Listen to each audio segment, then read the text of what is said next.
Nearly half of Colorado adults live in a home with a gun. That is one finding in a new survey set out to be made public. Yeah, that survey ended up measuring the prevalence and use of firearms in the state.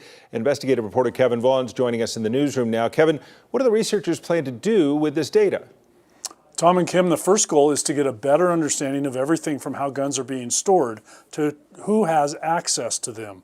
The long-term goal is then to take that information and work to prevent firearm injuries and deaths.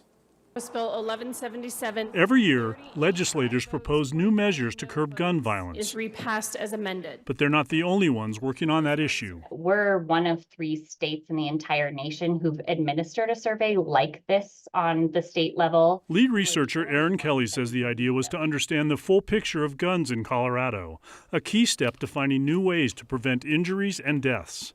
They asked more than 1,500 people lots of questions, beginning with, is there a gun in your home?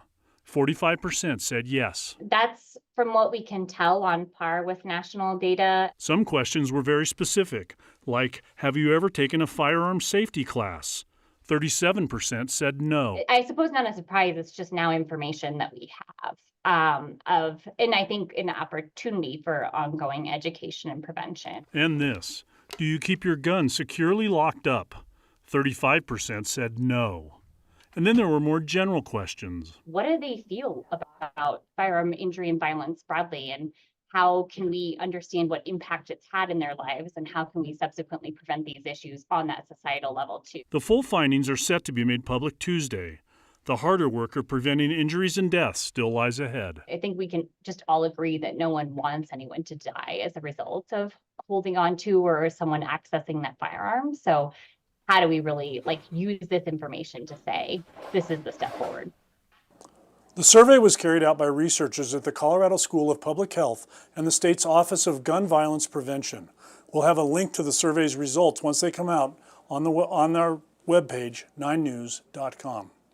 You know, I got the feeling seeing these numbers that I was surprised that these numbers hadn't already been collected, that this data hadn't been sorted out before this.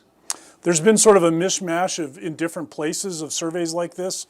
This is by far the most comprehensive one that's been done in Colorado. Very interesting. All right, Kevin, thank you.